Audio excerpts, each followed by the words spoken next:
A'udzu billahi minasyaitonir rajim. Bismillahirrahmanirrahim. Fa inna ma'al usri yusra. Inna ma'al usri yusra. Sesungguhnya bersama dengan kesulitan ada kemudahan. Sesungguhnya bersama dengan kesulitan ada kemudahan. Allah ketika berbicara, ketika berfirman selalu efektif dan efisien, singkat, padat, tetapi seringkali Allah mengulang-ulang. Kalau Allah mengulang-ulang penjelasan atau mengulang-ulang ayat, pasti ada tujuannya, tidak sia-sia. Di sini Allah mengulang pengertian bahwa setiap ada kesulitan pasti ada kemudahan. Diulang-ulang. Kapan Allah mengulang-ulang statement atau penjelasan? Biasanya Allah mengulang-ulang penjelasan itu antara lain karena sulitnya memahami statement yang disampaikan oleh Allah. Karena sulit, maka Allah mengulang-ulang statement itu agar kita makin mengulang lagi, makin memahami. Ada kalanya yang mudah difahami, tetapi oleh Allah diulang-ulang. Karena apa? Karena sulit diterapkan. Kita faham tetapi sulit menerapkannya.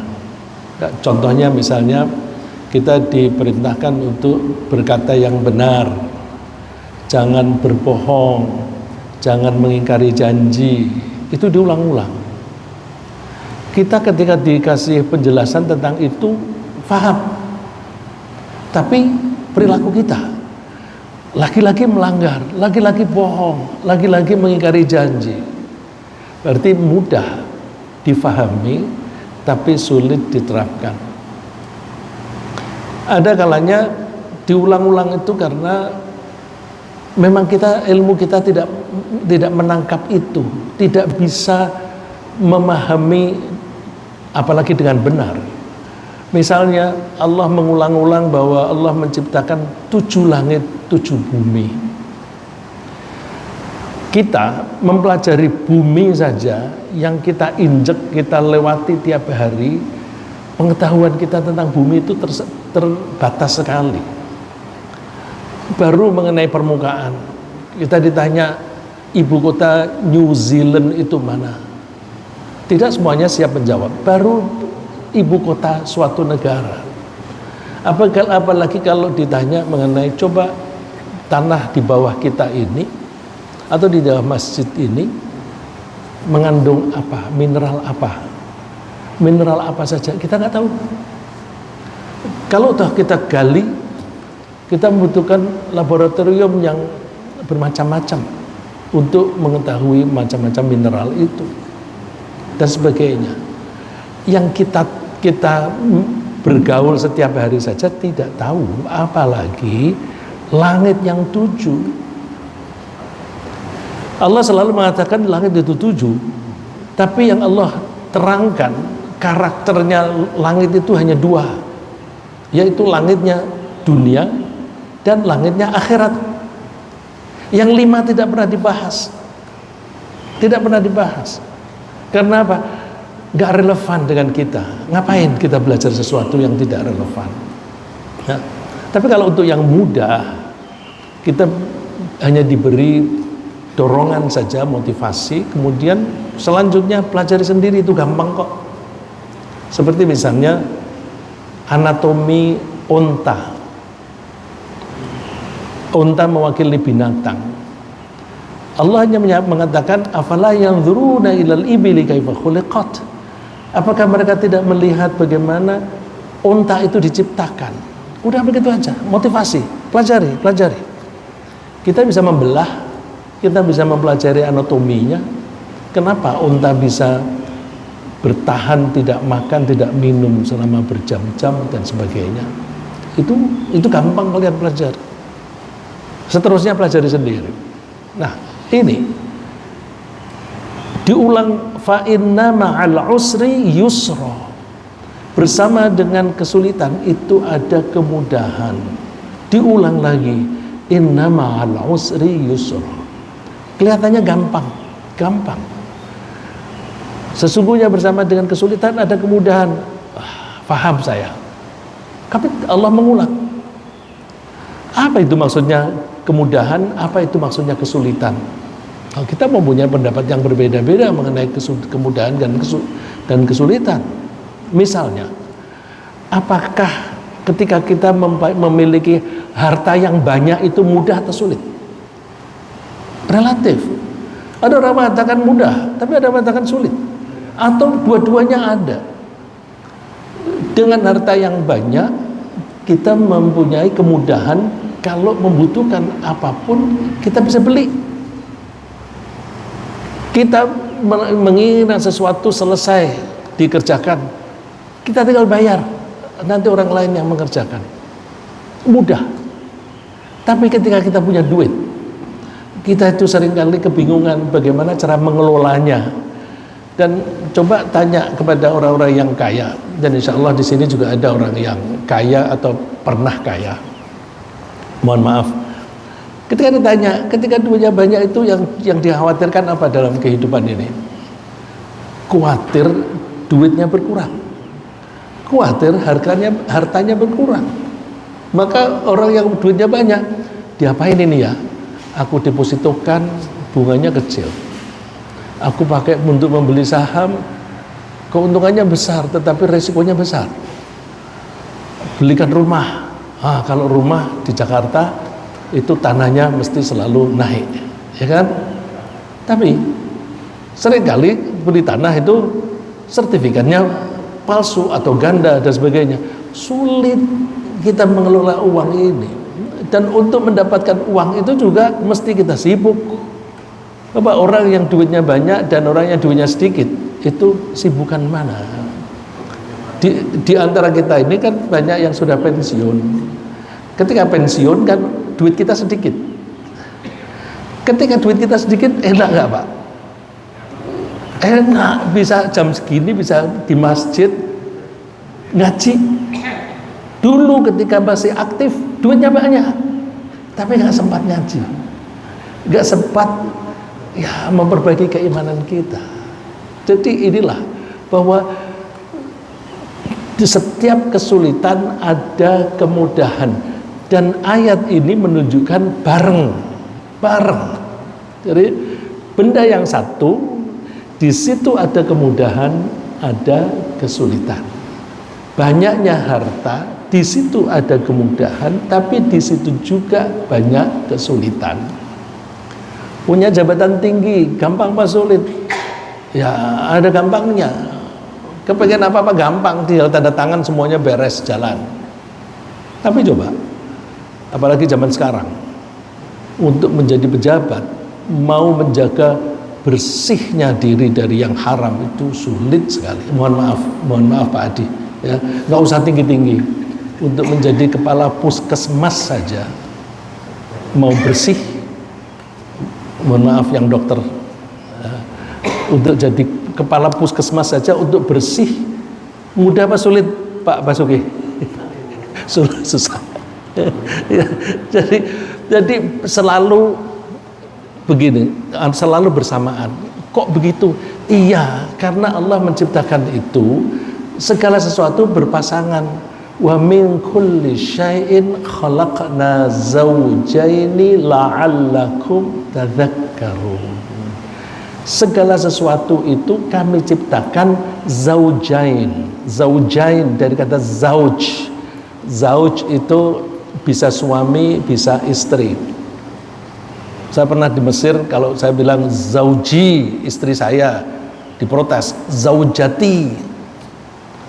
Saya berpegang di Al-Quran, karena ada uskun anta wa zaujukal jannah. Adam, tinggallah kamu bersama istrimu di surga.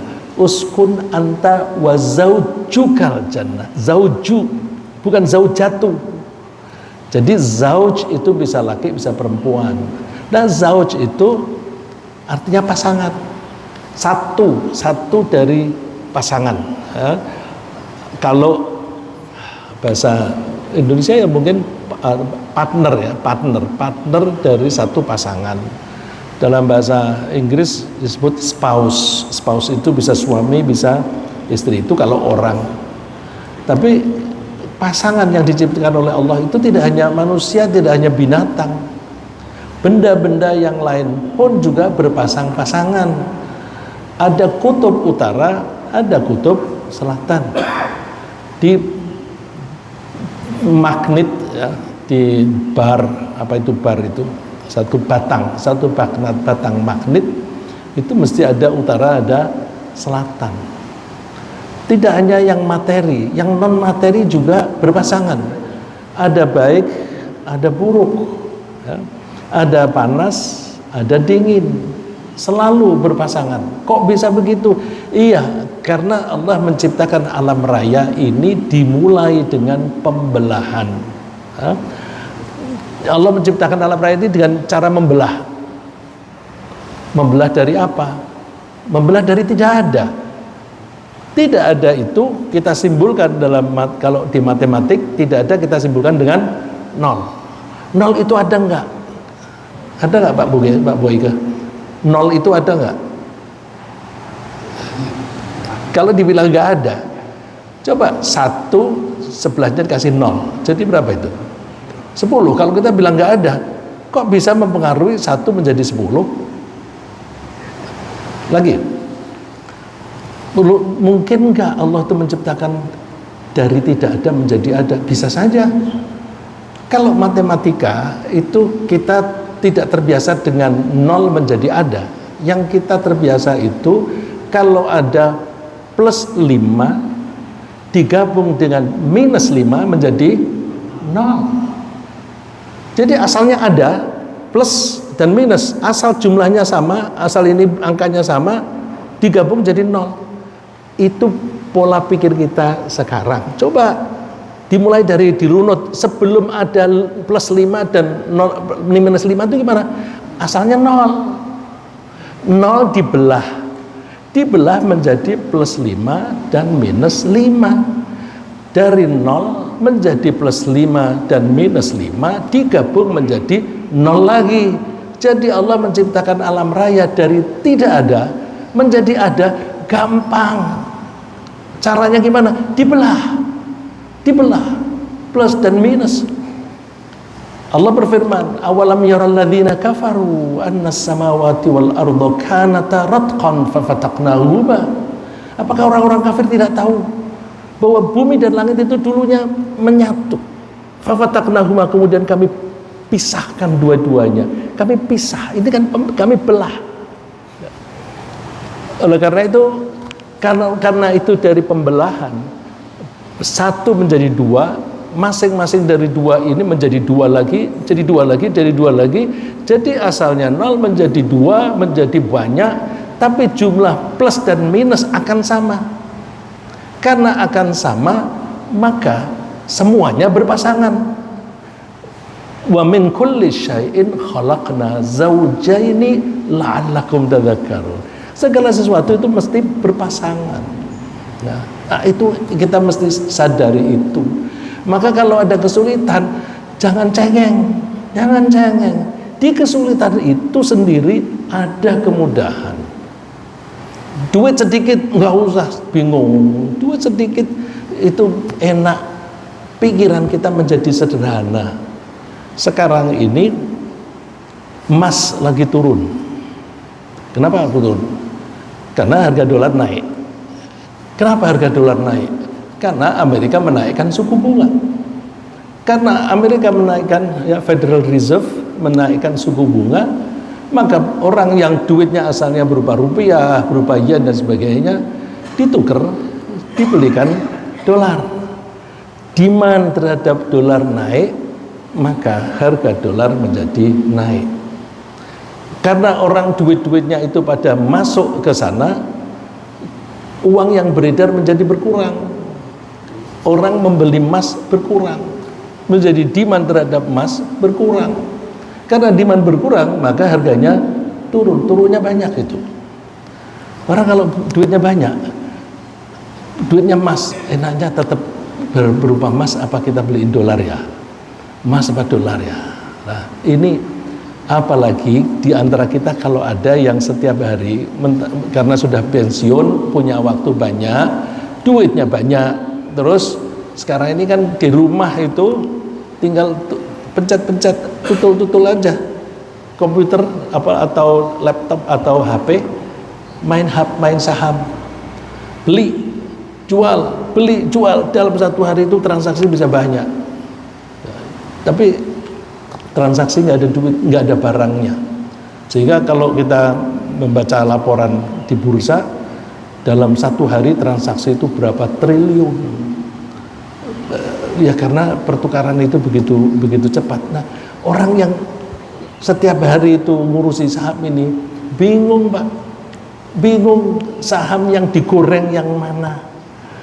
Jangan-jangan ini goreng. Ya. Terus asuransi. Saya tuh sejak tahun 2020 pensiun saya nggak keluar, Pak.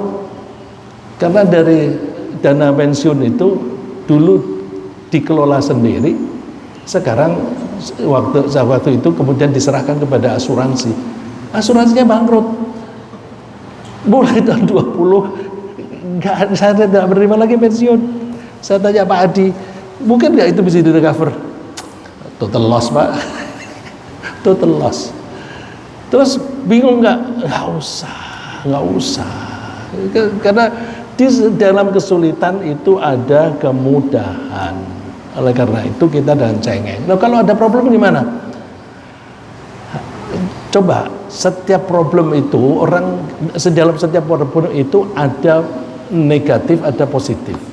Kalau kita hanya perhatian kita pada negatif saja, susah kita dan bisa frustasi. Kita mesti mencari positifnya apa.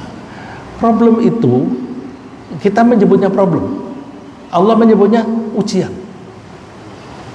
Loh, kalau ujian, kalau kita bisa mengelola dengan baik, kita lulus. Kalau kita lulus, naik derajat. Jadi problem itu kesempatan bagi kita untuk meningkatkan derajat kita. Gak ada opportunity kok nggak kita ambil. Jadi orang yang terbiasa dengan problem, ada problem, alhamdulillah, aku bakal maju. Aku bakal satu langkah lagi maju. Orang yang tidak pernah menghadapi problem, tidak pernah menyelesaikan problem, itu kena problem sedikit aja udah cengeng tuh. Dan orang yang tidak terbiasa menyelesaikan problem nggak akan bisa jadi direktur. Benar nggak bapak-bapak yang pernah menjadi direktur? Nggak akan bisa jadi direktur.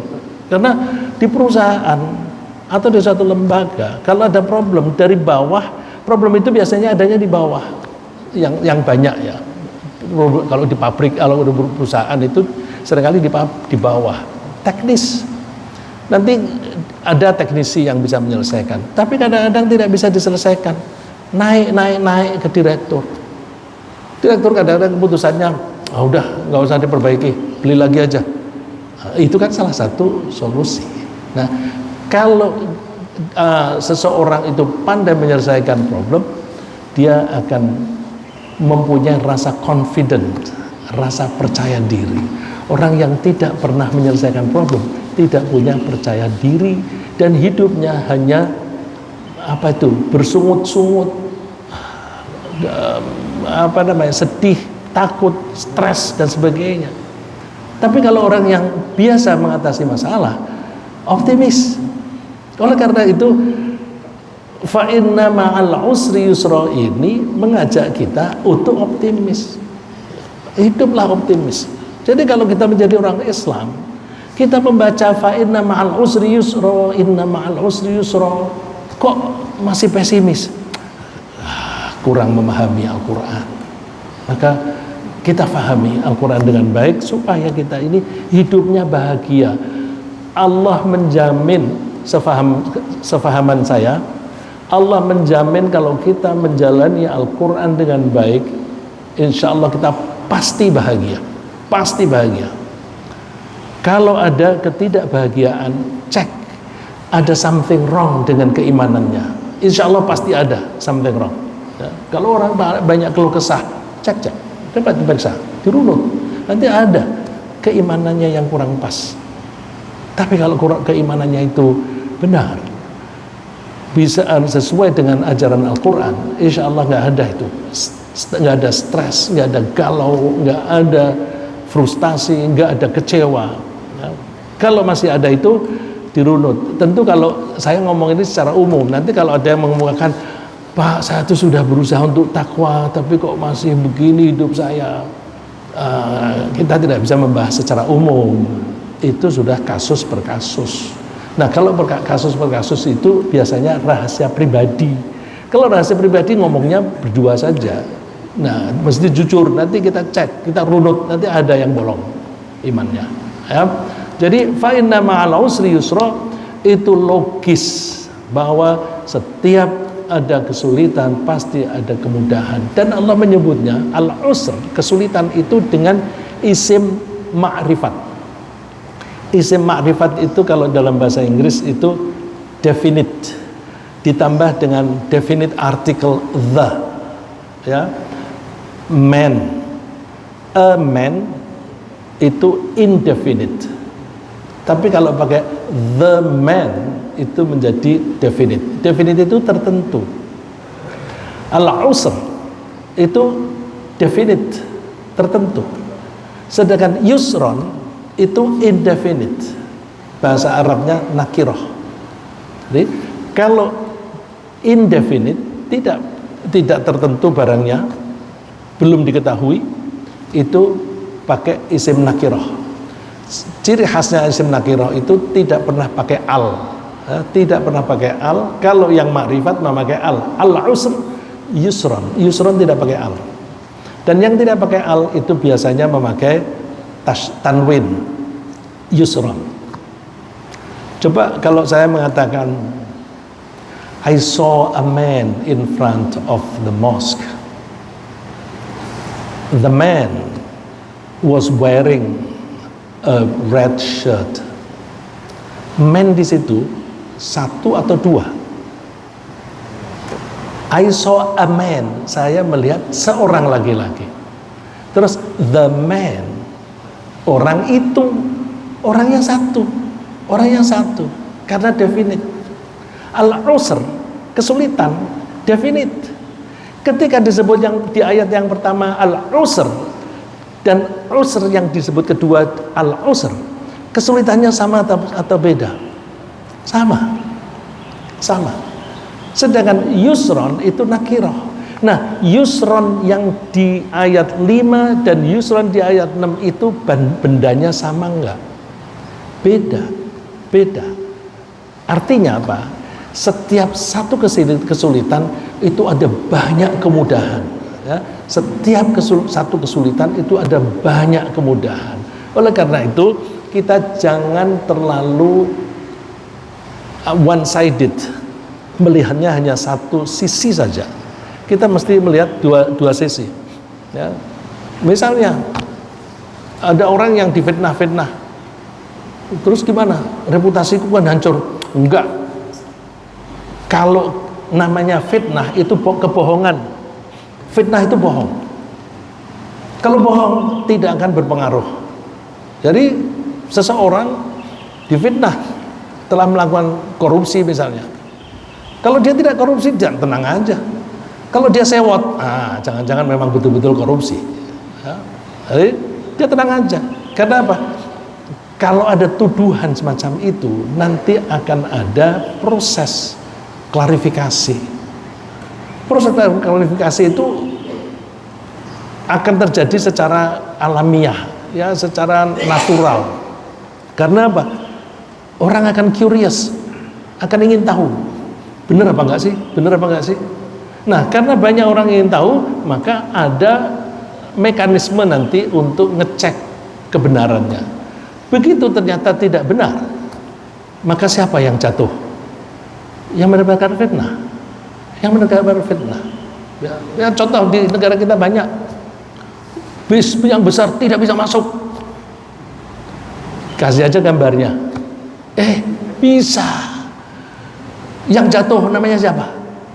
Yang nuduh. Jadi kita kalau beriman dengan baik, nggak usah takut difitnah. Ya, Allah berfirman 2 kali di Al-Quran, siapa yang bertakwa dan sabar, maka rekadaya orang siapapun tidak akan berpengaruh buruk terhadap kamu. Ya, saya ulang, asal kamu bertakwa dan sabar, maka rekadaya mereka tidak akan berpengaruh buruk terhadap kamu. Contoh kasus di dalam Al-Quran adalah Nabi Yusuf, Ibu Aisyah di surat An-Nur. Itu diceritakan jawaban Allah terhadap fitnah terhadap Ibu Aisyah yang dituduh berzina. Dan Allah membiarkan fitnah itu berjalan sampai 1 bulanan kira-kira. Karena menurut hadisnya itu lebih dari 4 minggu. Nah, lebih dari 4 minggu itu ya kira-kira kan 1 bulan gitu kan. Kira-kira, saya tidak tahu persis karena kalimatnya itu lebih dari 4 minggu. Terus orang menuduh itu benar karena buktinya apa? Buktinya Aisyah pulang bersendirian berdua saja dengan Sofwan. Itu sebagai bukti. Tapi Allah mengklarifikasi. Innal ladzina ja'u bil ifki usbatum minkum. Yang menyebarkan kebohongan itu ya kelompok kalian sendiri. Kalian kelompok kalian, kelompok. Nah, ini bisa kita pahami bahwa di setiap kelompok pasti ada orang yang dengki. Ya, di setiap kelompok pasti ada orang yang dengki. Terus kalau didengkiin orang gimana? Asal kita itu bertakwa dan sabar, selamat kita. Nah, terus di beberapa ayat berikutnya Allah lebih memperjelas lagi bahwa mereka itu ulaika mubarrauna mimma yaqulu, mereka itu bersih dari apa yang dikatakan oleh orang-orang itu. Nah, jadi ketika difitnah maka nggak usah takut, asal kita itu bertakwa dan bertakwa itu termasuk jujur, ya, jujur dan tidak melakukan pelanggaran dan sabar. Nanti Allah akan mengangkat derajatnya. Nah, terus jadi di situ juga ada fitnah itu kesulitan. Kemudian mengangkat derajat ini satu kemudahan. Ya, dan kita lihat di negara kita ada orang yang difitnah, yang diolok-olok macam-macam, terus jadi presiden. Ya, kasus dulu pernah ada seperti itu. Saya tidak tahu apakah nanti akan berulang lagi atau tidak. Ya, tapi ada kalanya seperti itu. Terus tapi ada kalanya kemudahan dan kesulitan itu datangnya bukan bareng tetapi berurutan. Sulit dulu baru gampang, mudah. Saya ja'alullahu ba'da usri yusra. Allah akan menciptakan kemudahan setelah kesulitan. Nah, ini yang kita dalam pepatah kita mempunyai pepatah, misalnya berakit-rakit ke hulu, berenang-renang ke tepian, bersakit-sakit dahulu, bersenang-senang kemudian. Mana lebih bagus dibanding dengan saya ja'alullahu ba'da usri yusra? Mana lebih bagus? Berakit-rakit ke hulu, berenang-renang ke tepian, bersakit-sakit dahulu, bersenang-senang kemudian. Ini banyak contohnya. Kalau manusia mulai kecil maunya gampang, tidak mau belajar, malas belajar, sekolahnya ya bolos, main dan sebagainya. Ketika remaja nggak mau latihan keterampilan, begitu dewasa nggak bisa bekerja, nggak dapat pekerjaan, ekonominya sulit. Jadi orang itu memilih periode sulit dulu baru mudah dulu baru sulit. Tapi insya Allah kita yang mengikuti pengajian ini memilih yang sulit dulu, gampang kemudian. Semuanya begitu apa enggak Pak? Tergantung contohnya. Kalau contohnya dulu rajin sekolah, rajin latihan keterampilan sampai menjadi juara nasional ya Pak Iwan ya. Juara nasional. Terus kemudian jadi apa namanya, dulu sulit, sekarang ketika dewasa menjadi gampang. Iya, tapi itu kan di satu sektor dulu sulit, sekarang gampang. Tapi di sektor lain dulu tekun belajar macam-macam sampai pinter terampil mencari duit, tapi ngajinya tidak ditekuni dulu, sulitnya belakangan.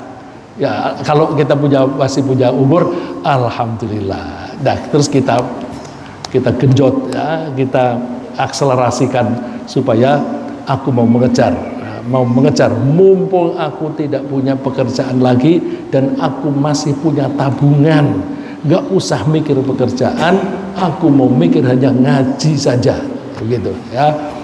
Terus nah kuncinya kalau kita ingin gampang, ingin mudah, itu takwa. Tadi saya nyebut wa in tattaqu wa tasbiru, kalau kalian bertakwa dan sabar maka rekadaya mereka tidak akan berpengaruh. Di sini ketakwaan itu, dengan ketakwaan Allah menjanjikan akan memberikan solusi. Wa may yattaqillaha yaj'al lahu makhraja. Siapa yang bertakwa kepada Allah, Allah akan memberi dia way out, solution. Problem itu kesulitan, solusi kemudahan. Udah begitu ditambah bonus oleh Allah, wa yarzuqhu min haitsu la yahtasib. Allah memberinya rezeki yang tidak tersangka-sangka. Jadi orang yang bertakwa mendapatkan kunci untuk kemudahan berupa solusi terhadap problem apapun. Dalam hidup tidak pernah kita lepas dari problem. Orang yang punya problem 100 dalam satu hari dibanding dengan orang yang menghadapi 5 problem saja dalam satu hari, mana lebih bahagia? Mana lebih bahagia Pak? Punya problem sehari 5 dan 100, lebih bahagia mana? Yang 5 sama 100? Jawabannya bukan begitu. Yang jawabannya asal ada solusi 100 setiap hari, tapi semuanya tersolusi, jadi 0 lagi. 5 problem tapi nggak pernah teratasi. Ya makin hari makin pusing. Jadi yang penting bukan problemnya tapi solusinya, makhraj ya. Makhraj di sini bukan makhraj untuk pronunciation ya, tapi makhraj di sini adalah way out, jalan keluar. Dan Allah menyebutnya